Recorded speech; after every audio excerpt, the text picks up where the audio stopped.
अस्सलाम वालेकुम। कैसे हैं आप सभी लोग। मैं उम्मीद करती हूँ कि आप सभी बिल्कुल खैरियत से होंगे। अल्हम्दुलिल्लाह हम लोग भी बिल्कुल खैरियत से हैं। हर जगह एग्जाम्स चल रहे हैं बच्चों के, तो मेरे यहाँ भी बच्चों के एग्जाम्स चल रहे हैं, मेरी बेटी के एग्जाम्स चल रहे हैं। तो मैंने सोचा कि आज आप लोगों के साथ अपना एक्सपीरियंस और जो मैं करती हूँ वो शेयर करूँ, क्योंकि कुछ मदर्स को, कुछ पेरेंट्स को परेशानी होती है अपने बच्चों को पढ़ाने में या गाइड करने में।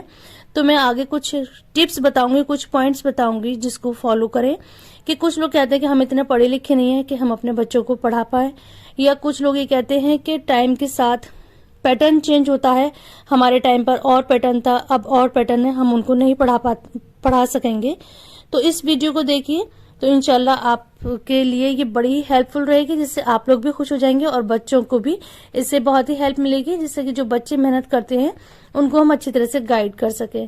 तो कुछ मैं यहाँ पर पॉइंट बता रही हूँ, अगर आपको वो यूजफुल लगते हैं तो प्लीज दुआ में मुझे याद रखिएगा, और आपको कुछ भी और क्वेरी है तो मुझे जरूर कमेंट में क्वेश्चन करिएगा। तो सॉरी, लाइट नहीं आ रही थी और मैं बहुत ही कम लाइट में वीडियो बना रही हूँ, तो क्वालिटी थोड़ी सी डाउन है, इसको प्लीज इग्नोर करिएगा। तो मैं एक पहली जरूरी बात यहाँ पे ये शेयर करना चाहूंगी कि जैसे ही सेशन स्टार्ट होता है तो सब स्कूल में सिलेबस मिल जाता है कि कौन से टर्म में कौन से चैप्टर आ रहे हैं, यानी PT1 में क्या आ रहा है, PT2 में क्या आ रहा है, हाफ ईयरली में कौन कौन से लेसन या चैप्टर आएंगे, फाइनल में कौन कौन से लेसन या चैप्टर आएंगे। तो आप उसको हर सब्जेक्ट की बुक पर उसको टिक मार्क कर लें, और आप उसी के हिसाब से प्रिपरेशन करवाएं कि आज हमें इसको तैयार करना है, आज हमें इसको तैयार करना है। तो और इसमें से आप नोट कर लें एक डायरी पे कि आज हमें ये चैप्टर तैयार करना है। तो ये छोटी छोटी सी बातें हैं जो बहुत हेल्प करेंगी। जैसे कि हमारी बुक पे निशान लगे हुए हैं, मैं अभी इसको और डार्क कर दूंगी, हाईलाइट कर दूंगी कि अब हमारे जो फाइनल एग्जाम्स अब बिल्कुल स्टार्ट होने वाले हैं तो उसमें कौन कौन से चैप्टर आ रहे हैं। तो उसी के हिसाब से बच्चे की आप तैयारी करवाएं। तो जब बच्चा पढ़ेगा तो आप पूछते जाएं कि आपका ये चैप्टर तैयार हो गया है या ये रह गया है। तो इस बात को फॉलो करें और इसको आप डायरी पर नोट कर लें कि आज आपको कौन सा चैप्टर तैयार हो गया है और कौन सा रह गया है। देखिए, एग्जाम शीट बच्चों की आ गई है और अब ये है बिल्कुल एग्जाम सर पर है। तो अब ये है सिर्फ रिवीजन का टाइम, और जो डेली की हमारी पढ़ाई होती है वो मैं किसी और वीडियो में शेयर करूंगी कि डेली नॉर्मल डेज में किस तरह से बच्चों को पढ़ना चाहिए और पेरेंट्स को किस तरह से पढ़ाना चाहिए। पढ़ते तो बच्चे ही हैं, मेहनत तो बच्चे ही करते हैं, लेकिन एक बड़ों की नजर बहुत जरूरी होती है। तो इस टाइम है रिवीजन का टाइम। अब हम देख लेंगे कि हमारी जो डेट शीट है वो किस हिसाब से आई है, कौन सा सब्जेक्ट पहले है और किस में कितने ज्यादा गैप हैं, किस में हमें कितने ज्यादा दिन मिल रहे हैं प्रिपरेशन के लिए। तो उस हिसाब से अब हम स्कीम बनाएंगे। तो फर्स्ट एग्जाम, सपोज जैसे कि इनका फर्स्ट एग्जाम है इंग्लिश का, तो इंग्लिश का सबसे पहले है। तो इसमें तो इनको दिन मिल ही रहे हैं, तो हमें करना है कि हमें 2 दिन रखने हैं जो मेन लिटरेचर के रखने हैं, क्योंकि लिटरेचर में काफी सिलेबस होता है। तो उसके लिए रखेंगे 2 दिन, प्लस 1 दिन में रखेंगे हम पूरी ग्रामर, और उसी में जितने भी हम लोगों की मतलब लेटर्स हैं, एप्लीकेशंस हैं, ये सारी चीजें हम रखेंगे नेक्स्ट डे के लिए। तो इस हिसाब से माइंड में सेट करें कि 2 हिस्से में हम डिवाइड कर लेंगे, आधा लिटरेचर के लिए, आधा ग्रामर के लिए। ऐसे ही सेम हम करेंगे अब साइंस के लिए। तो साइंस में हम देख लेंगे, यहाँ पर साइंस में 2 दिन का गैप मिल रहा है, तो उसी हिसाब से हम साइंस की तैयारी करेंगे। तो आप कोशिश करें कि बच्चा जो याद कर रहा है उसको जरूर कहें कि लिख कर देखे, और जब वो लिख कर देखे तो आप उस पर एक हल्की सी नजर डालें। अब यहाँ पे मैं वॉइस ओवर करती जाऊंगी क्योंकि मैं वीडियो को डायरेक्ट दिखा रही हूँ, तो बहुत लंबी वीडियो बनी है, ये 25 मिनट की वीडियो बनी है, लेकिन इतनी बड़ी मुझे वीडियो शेयर नहीं करनी, बस मुझे हल्का सा गाइड करना है। आई होप कि किसी के काम आ जाए। मैं जल्दी अपनी बात को कंटिन्यू कर रही हूँ। अब जैसे कि उसके बाद 2 दिन का फिर गैप है और उनका होगा हिंदी का एग्जाम। तो हिंदी के एग्जाम में भी दोनों चीजें माइंड में रखें कि हमें जो कोर्स बुक है वो भी करवानी है, प्लस उसके साथ व्याकरण भी करवाना है। तो दोनों को माइंड में रखते हुए उसकी प्रिपरेशन कर पाए। टाइम सेट कर लें कि पहले जो फर्स्ट डे होगा, आपको गैप का मिला है, फर्स्ट डे आप पूरी जो रीडर बुक होती है उसको कंप्लीट करवाएं, क्योंकि उसमें ही सिलेबस ज्यादा होता है, व्याकरण तो बहुत थोड़ा सा होता है। और फिर नेक्स्ट डे में सुबह के टाइम, मतलब 2-3 टाइम पढ़ते हैं बच्चे, तो एक टाइम में आप व्याकरण को अच्छी तरह से लर्न करवा दें, उसकी अच्छे से प्रैक्टिस करवा दें, वो 1 दिन काफी रहता है। और फिर शाम में आप उसको रिवाइज करें। उसके बाद मुझे यहाँ 9 दिन का गैप मिल रहा है, फिर है उर्दू का पेपर। तो उर्दू में भी यही है कि उर्दू जो लैंग्वेजेस होती हैं वो बच्चा इजीली कर लेता है, जैसे इंग्लिश हुई, हिंदी हुई, उर्दू हुई, तो उसको इजीली कर लेता है। तो उसमें मुझे ज्यादा फोकस नहीं करना, उसके लिए मैं 1 या 2 दिन काफी रखूंगी। मुझे उसके साथ करवानी है मैथ्स की प्रैक्टिस। तो मुझे यहाँ 9 दिन मिल रहे हैं उसमें। और नेक्स्ट है एसएसटी का, उर्दू के बाद है एसएसटी का। एसएसटी के आंसर लेंथी भी होते हैं, उन्हें याद काफी करना पड़ता है। तो उर्दू के साथ साथ मैं एसएसटी और मैथ्स दोनों को लेकर चलूंगी। दोनों की कहूंगी कि आप इसको खूब अच्छे से याद करें, अच्छे से लिख कर देखें।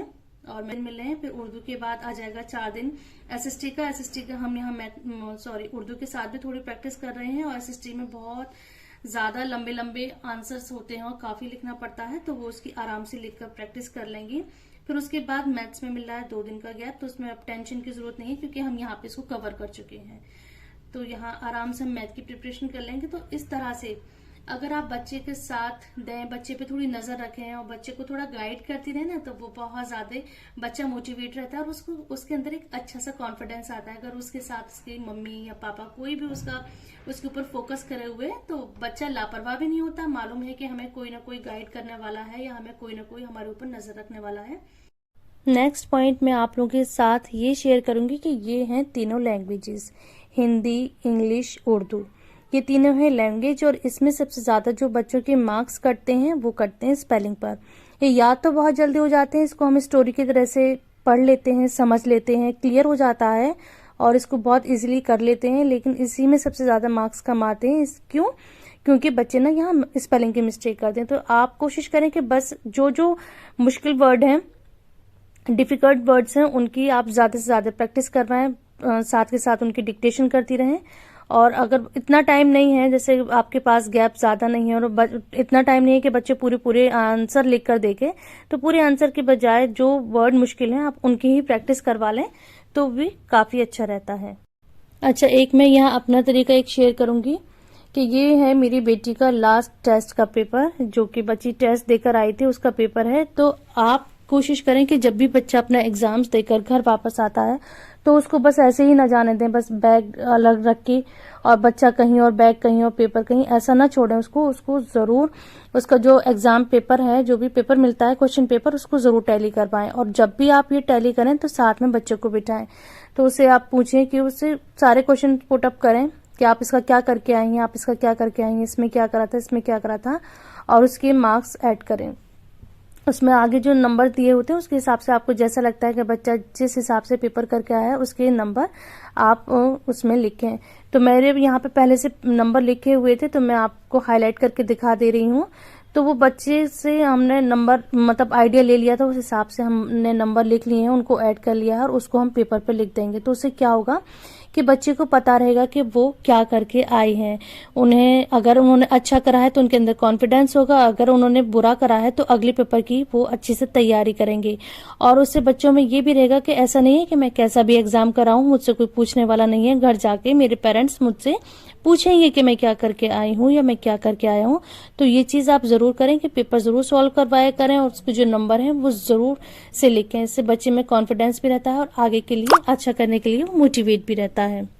बहुत ही जरूरी पॉइंट जिसे लेके हर आजकल की मदर परेशान है कि हम अपने बच्चों को पढ़ा नहीं सकते क्योंकि हम इतने पढ़े लिखे नहीं है, या फिर पैटर्न बिल्कुल चेंज हो गया है। हमारे टाइम पर अलग पढ़ाई थी और अब अलग पढ़ाई है, हम कैसे पढ़ाएं? तो देखिए, हर चीज का इलाज है।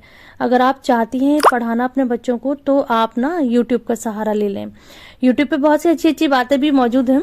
तो बच्चे का जो भी सब्जेक्ट है, जो भी आपकी कोर्स बुक है, उसका नाम डालें, क्लास डालें, सब्जेक्ट डालें, और यूट्यूब पे पूरी ट्यूटोरियल हैं, जो एजुकेशनल चैनल हैं, उस पर पूरे चैप्टर बहुत अच्छी तरह से समझाए गए हैं, जितना कि शायद स्कूल में टीचर भी इतनी अच्छी तरह से नहीं समझाती होंगी। तो आप वो बच्चे को दिखाएं। और मैं कहूंगी कि आप खुद बच्चे के साथ, अगर आपके पास इतना टाइम है और इतना टाइम आप अपने बच्चों को दे सकती हैं, तो बच्चों के साथ बैठकर वो वीडियोस देखें और उससे ना बिल्कुल अच्छे से क्लियर हो जाएगा। और फिर भी कोई डाउट है तो हम मदर होने के नाते, बड़े होने के नाते हम उनको समझा सकते हैं। और अगर आप देखेंगे तो आपको भी वो चीज क्लियर हो जाएगी, तो फिर आप अच्छे से बच्चों को समझा सकते हैं। तो यूट्यूब का सहारा लें, बहुत अच्छी तरह से उस पर हर चीज का एक्सप्लेनेशन है। तो इस तरह से आप हेल्प लेकर अपने बच्चों को कॉन्फिडेंस के साथ पढ़ा सकती हैं। नेक्स्ट पॉइंट इज दिस, है तो बहुत छोटा सा पॉइंट लेकिन बहुत ही जरूरी पॉइंट है कि जब भी एग्जाम शीट मिल जाती है, जो स्कीम है वो मिल जाती है, तो उसको ऐसी एक्सेस जगह पे लगाएं जिसे जहां बच्चा पढ़ता है वहां पर लगाएं कि उसकी नजरों के सामने हर वक्त रहे और आपकी नजरों के सामने भी हर वक्त रहे, जिससे कोई कंफ्यूजन ना हो कि आज किसका एग्जाम है या आज गैप है। तो उसको ऐसी जगह पे जरूर लगाएं जो आपकी और आपके बच्चे की नजर के हमेशा आसपास रहे। तो इस चीज को भी जरूर नोट कर लें। अब एक ज़रूरी बात और शेयर कर दूं कि बच्चा अच्छे से पढ़ रहा है, आप भी ध्यान दे रही हैं कि बच्चा कैसा पढ़ रहा है, किस तरह से मेहनत कर रहा है। और बच्चे तो खैर कर ही रहे हैं सबकी मेहनत, लेकिन उसके बाद भी क्या होता है कि एग्जाम छूट जाता है, मतलब टाइम कम रह जाता है, बच्चे का पेपर पूरा नहीं हो पाता। तो इसके लिए क्या करना चाहिए? तो इसके लिए बहुत ज़रूरी है कि जब हम बच्चे से कहें कि आप हमें, जब से अब ये रिवीजन टाइम चल रहा है, तो हम एक एक दो दो लेसन के बच्चे से डेली टेस्ट लेंगे। तो सिर्फ ऐसा ना हो कि हम उनको टेस्ट पेपर बनाकर दे दें और कहें कि आप इसको सॉल्व करिए। हमें उन्हें टाइम भी देना है कि ये जितने भी हमने क्वेश्चन दिए हैं, 10 दिए हैं, 7 दिए हैं, 5 दिए हैं, 12 दिए हैं, तो उनको उसी हिसाब से टाइम भी दें कि 10 क्वेश्चन है तो 10 मिनट दे रहे हैं, या 10 क्वेश्चन है तो 15 मिनट दे रहे हैं, 20 मिनट दे रहे हैं, तो आप टाइम के हिसाब से उसको सॉल्व करवाएं। तो टाइम के अंदर सॉल्व करने से क्या होगा कि बच्चे के अंदर प्रैक्टिस हो जाएगी कि मुझे इस टाइम में अपना ये पेपर सॉल्व करना है। वरना तो क्या होगा, हाँ कर लेंगे, मतलब टाइम मैनेजमेंट नहीं कर पाएंगे, वो टाइम को अच्छे से मैनेज नहीं कर पाएंगे। आंसर तो आता होगा लेकिन वो इतनी तेजी से नहीं कर पाएंगे। तो आप जरूर जब भी टेस्ट दें तो टाइम के साथ दें, कितनी देर के बाद आपको कॉपी वापस लेनी है। तो इसमें क्या होगा कि बच्चे को अच्छे से प्रैक्टिस हो जाएगी और वो टाइम के अंदर अपना क्वेश्चन पेपर सॉल्व करना सीख जाएंगे। अच्छा, साइंस के साथ में एक यहाँ पर ये टिप दूंगी कि जो बच्चे साइंस पढ़ रहे हैं, साइंस की प्रैक्टिस कर रहे हैं, तो साइंस में देखा है कि सब कुछ अच्छा याद होता है, स्पेलिंग पे तो नंबर नहीं कटते हैं, तो क्या ऐसी चीज करें जिससे नंबर बढ़ जाए। तो मैं यहाँ पर ये बोनस पॉइंट ऐड कर रही हूँ, इसलिए मैं इसको लास्ट में ऐड कर रही हूँ कि आप इस चीज को आज से फॉलो करिए और फिर अपने साइंस के मार्क्स देखिएगा, इंशाल्लाह बहुत ज्यादा इंप्रूवमेंट होगा। और मुझे तो हमें याद रखना। और यहाँ पे ये मैं अपना तजुर्बा बता रही हूँ, जो हमारी टीचर थी, बहुत अच्छी मैम थी, मिश्रा मैम। तो ये चीज़ उन्होंने हमारी इम्प्रूव करवाई थी और मेरी अल्हम्दुलिल्लाह बहुत अच्छे साइंस में मार्क्स आए थे, बोर्ड में भी। तो वो है डायग्राम। आप डायग्राम पर मेहनत करिए, मतलब याद तो इजीली हो ही जाता है, लेकिन डायग्राम पे आप जितनी अच्छी मेहनत कर सकते हैं उतनी अच्छी डायग्राम को इम्प्रूव करिए।